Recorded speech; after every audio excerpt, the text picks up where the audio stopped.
Today, we pay tribute to American celebrities and notable figures from around the world who left us too soon. Please take a moment to like this video if you want to support the channel. It really helps us grow. Thank you, and let's begin.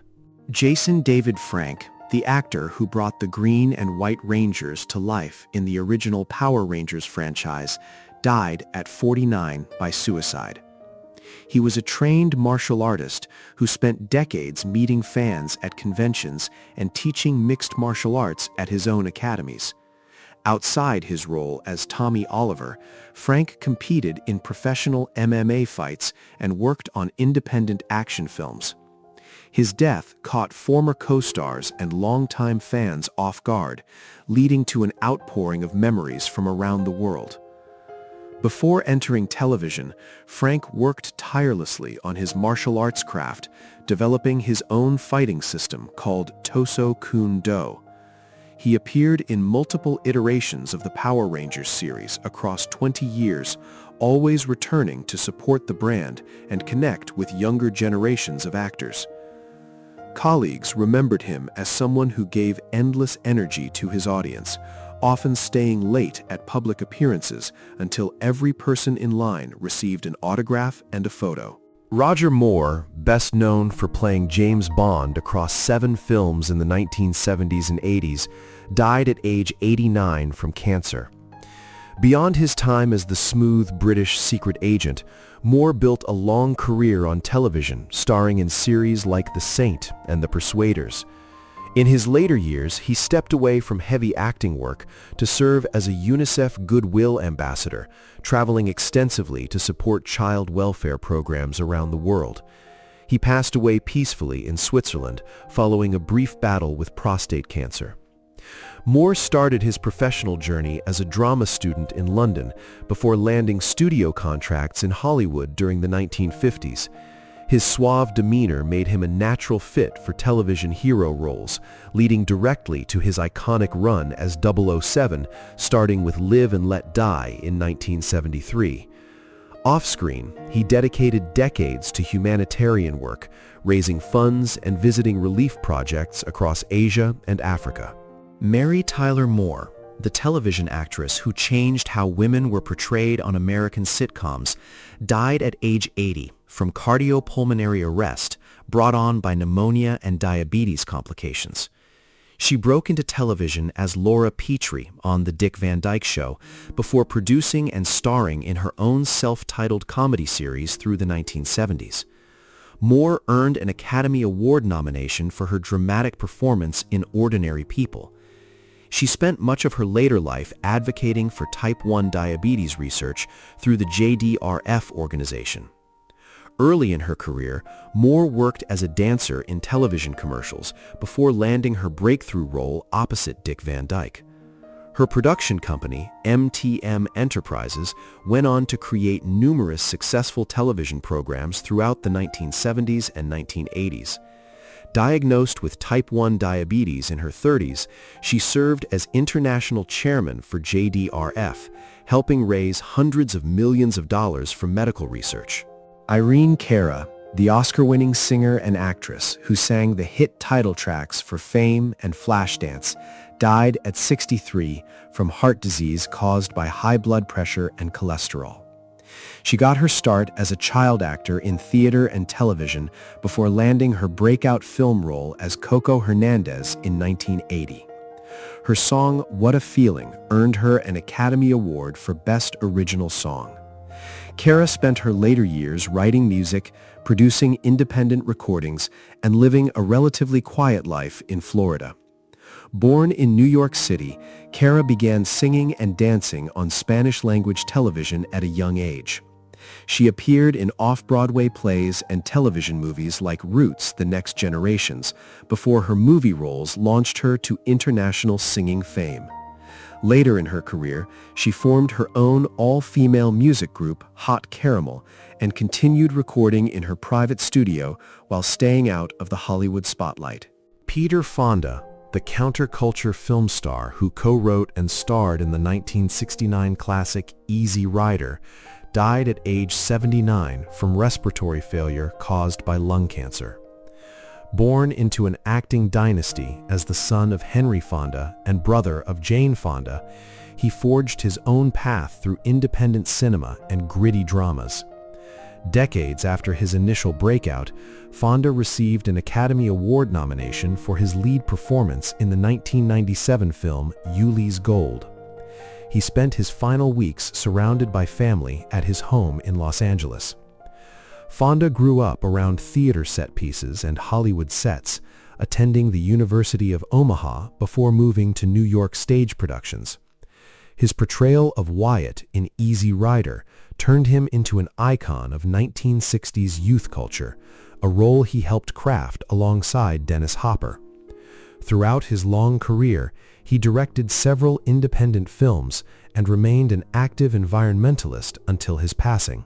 John Mahoney, the veteran actor who portrayed cranky retired police detective Martin Crane on the long-running sitcom Frasier, died at 77 due to complications from throat cancer.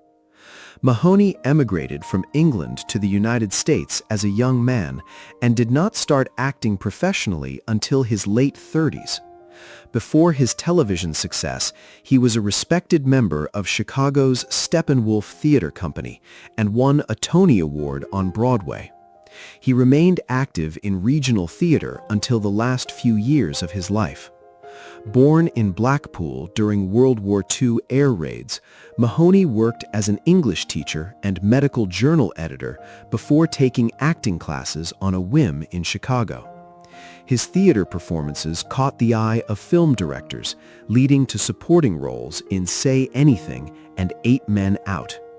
Despite his prime-time fame on Frasier, Mahoney consistently chose stage work over big-budget Hollywood movies, making Chicago his home for decades. David Ogden Stiers, the character actor famous for playing the aristocratic Major Charles Emerson Winchester III on MASH, died at 75 from complications related to bladder cancer. Stiers was also a prolific voice actor who lent his distinctive baritone to Disney classics like Beauty and the Beast, Pocahontas, and Lilo and Stitch. Aside from his screen work, he was a passionate musician who conducted dozens of regional symphony orchestras across North America during his free time. Born in Illinois and raised in Oregon, Stiers studied at the Juilliard School under John Houseman before joining the City Center Acting Company. His transition into television brought him immediate recognition, earning 2 Emmy nominations for his portrayal of the pompous Boston surgeon on MASH. In his later years, Stiers moved to the Oregon coast, where he served as resident conductor of the Newport Symphony Orchestra while taking select voice roles in animated projects. Clarence Gilyard, the actor who played computer hacker Theo in Die Hard, and investigator Jimmy Trivette on Walker, Texas Ranger, died at 66 following a long illness. Gilyard gained early national attention on the hit series Matlock opposite Andy Griffith before starring alongside Chuck Norris for 8 seasons.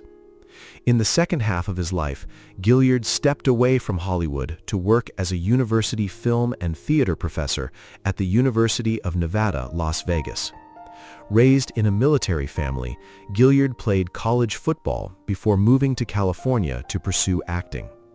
He built a steady career in 1980s television with appearances on Different Strokes and CHIPs before securing his feature film roles in Top Gun and Die Hard. Students at UNLV praised his dedication as an educator, where he taught directing and acting classes, directed campus stage productions, and guided young filmmakers entering the industry. Joe Mersa Marley, the Jamaican reggae artist and grandson of reggae icon Bob Marley, died at age 31 following an acute asthma attack. Son of musician Stephen Marley, Joe Mersa grew up surrounded by music and released his debut EP, Comfortable, in 2014. He continued to build his own path in reggae and dancehall, releasing his second project, Eternal, in 2021. Paramedics found him unresponsive inside his vehicle in Florida, and his passing shook the international reggae community. Born in Kingston, Jamaica, Joe Mersa spent his early childhood immersed in his family's legendary musical environment before moving to Miami during his teenage years. He studied studio engineering at Miami-Dade College, learning the technical side of recording to complement his natural vocal talent. His music blended traditional roots reggae with modern trap and dancehall influences, earning him respect as a rising voice who honored his family heritage while creating a distinct sound of his own. Tatiana Petitz, one of the original supermodels who dominated the fashion industry during the 1980s and 1990s, died at age 56 from metastatic breast cancer. Born in Germany and raised in Sweden, Petitz rose to global fame after photographer Peter Lindbergh featured her in famous portrait shoots and George Michael cast her in his Freedom 90 music video.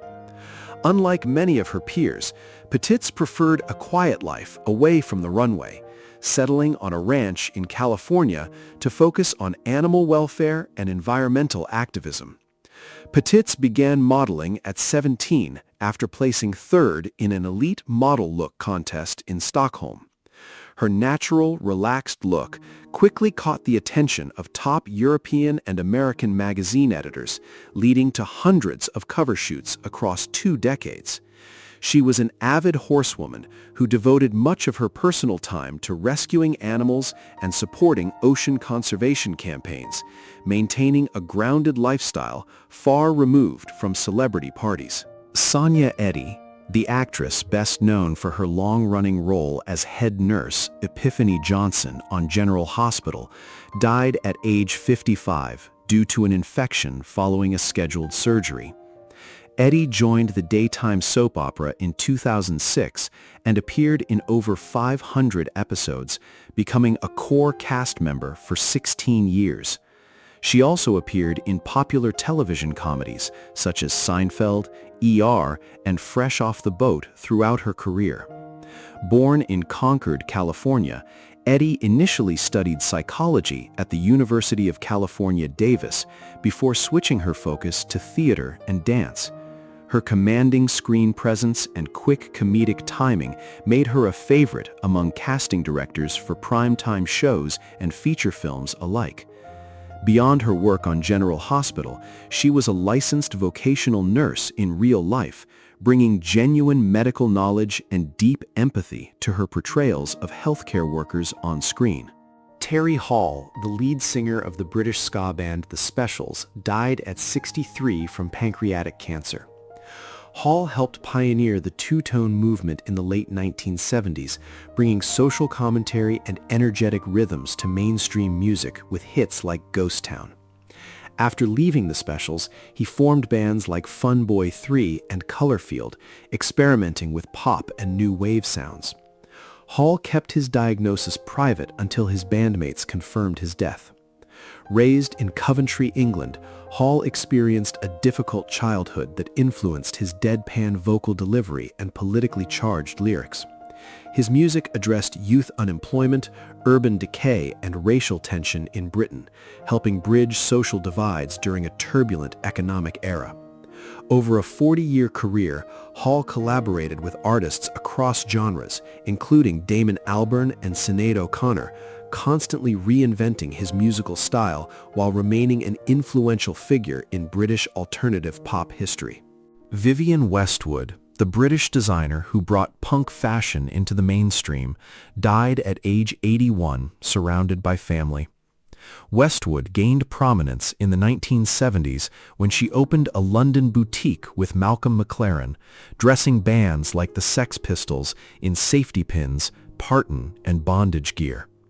She grew her brand into a global fashion house while spending decades marching for political and environmental causes. Born in Derbyshire, Westwood worked as a primary school teacher before she started making clothes and jewelry on the side.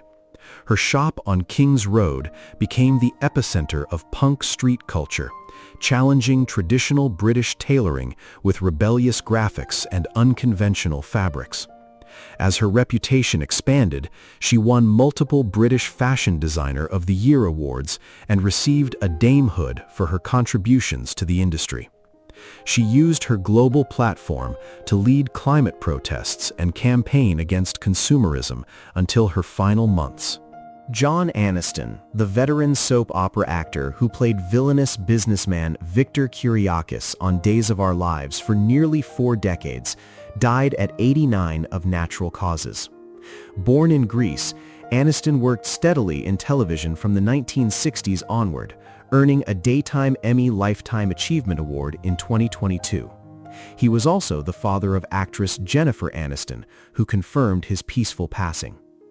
Aniston immigrated to the United States with his family as a child, settling in Pennsylvania where his father operated a restaurant. After serving in the United States Navy as an intelligence officer, he pursued acting in New York and Los Angeles, landing guest roles on Combat and I Spy.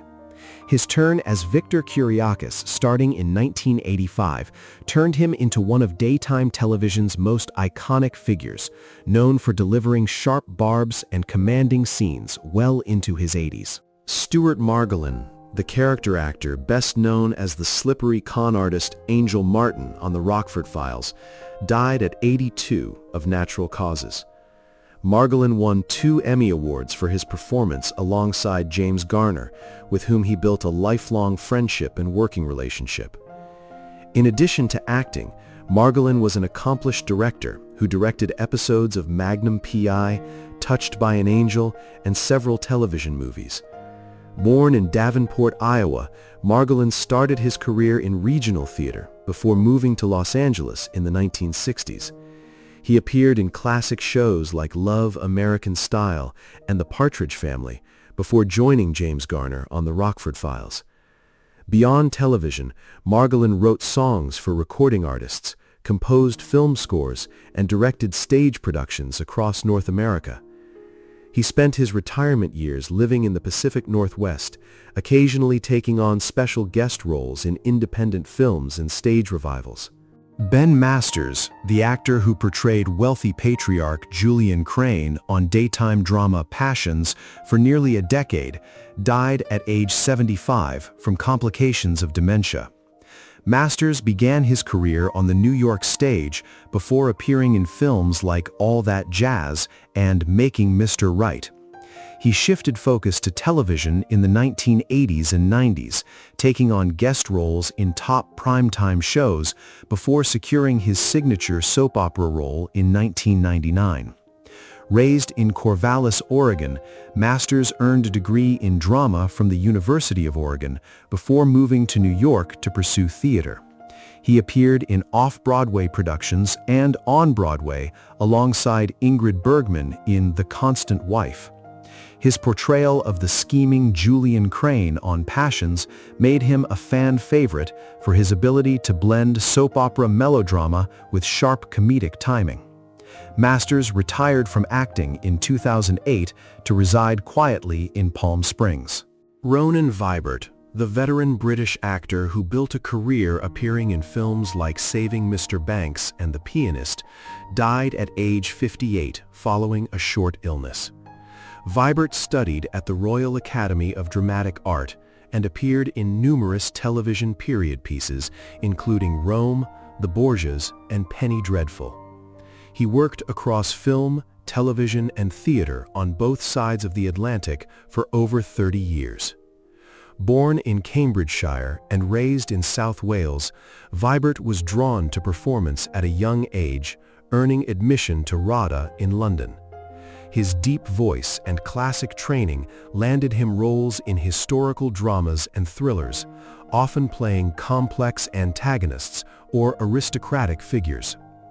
In addition to his screen work in Hollywood features like Lara Croft Tomb Raider and The Snowman, Vibert performed regularly with London stage companies, winning praise for his character work in both classical plays and contemporary theatrical productions. Dorothy Tristan, an actress and screenwriter who starred in prominent 1970s films including Klute, Scarecrow, and The Looking Glass, died at age 88 from complications of Alzheimer's disease. After establishing herself on stage and screen, Tristan turned her attention to writing, co-penning the scripts for Steal Big, Steal Little and Weeds alongside her husband, director John D. Hancock. She spent her later years making independent films in Indiana. Born in York, Pennsylvania, Tristan worked as a fashion model in New York before breaking into acting with roles in off-Broadway plays. Her performance opposite Jane Fonda in Klute established her as a gifted character actress in American cinema. After moving behind the camera, she brought depth and realism to screenplays focusing on working-class American life. In her 70s, she returned to acting to star in The Looking Glass, a poignant film about an aging performer that she wrote herself. Danny Goldring, the Chicago character actor who appeared in blockbusters like The Dark Knight and played multiple guest roles across the Star Trek franchise, died at age 76 from kidney failure. Goldring was a stalwart of the Chicago theater scene, performing with companies like Steppenwolf and Looking Glass. Film fans recognized him as one of the bank robbers in the opening scene of Christopher Nolan's Batman sequel, while television audiences remembered his recurring roles on Boss and Search for Tomorrow. Born in Minnesota, Goldring served in the United States Marine Corps before pursuing acting in the Midwest. He spent over 40 years working in Chicago stage productions, earning praise for his rugged screen presence and commanding voice. In addition to his screen work in films like Bean and The Fugitive, Goldring was an avid fisherman and veteran advocate who mentored young actors entering the Chicago theater community throughout his long career. Robert Clary, the French-born actor and Holocaust survivor who played Corporal Louis LeBeau on the 1960s sitcom Hogan's Heroes, died at age 96 of natural causes. Clary survived 3 years in Nazi concentration camps as a youth before moving to the United States to pursue a music and comedy career. He was the last surviving original cast member of Hogan's Heroes and dedicated much of his later life to touring schools and universities to speak about his wartime experiences. Born in Paris as the youngest of 14 children, Clary was deported to Buchenwald in 1942, where his talent for singing helped him survive by entertaining guards. After liberation, he recorded successful pop songs in France before moving to Los Angeles in 1949.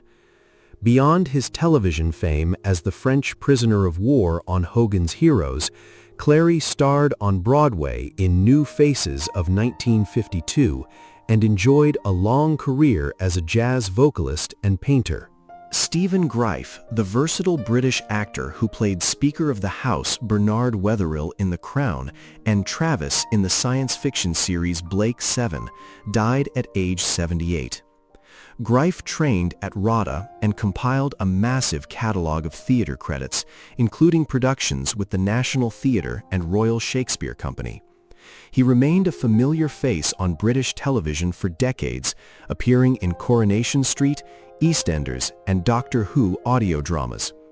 Born in Sawbridgeworth, Hertfordshire, Greif worked in retail before auditioning for the Royal Academy of Dramatic Art, where he won multiple acting awards. His deep, resonant voice made him a natural choice for commanding authority figures, villains, and classical stage roles. Beyond his television work in hit shows like Casanova and Spooks, Greif was a prolific voice actor who recorded hundreds of audiobooks, video game characters, and radio plays, working consistently until the end of his life. Freddie Roman, the stand-up comedian who served as the dean of the famous Friars Club in New York, died at age 85 following a heart attack. Roman was a mainstay of the Catskills comedy circuit, entertaining resort crowds for decades with his classic observational humor. He created and starred in the off-Broadway hit Catskills on Broadway and led the Friars Club through many of its celebrity roasts. Born Fred Kirschenbaum in Newark, New Jersey, Roman started performing comedy at his uncle's Catskills resort when he was just 15 years old. He worked in his family's shoe business before returning to show business full-time in his 30s, eventually headlining major hotel venues in Las Vegas and Atlantic City. As dean of the Friars Club for 2 decades, Roman roasted sports legends, movie stars, and politicians, preserving the traditional style of American stand-up comedy for new generations of performers.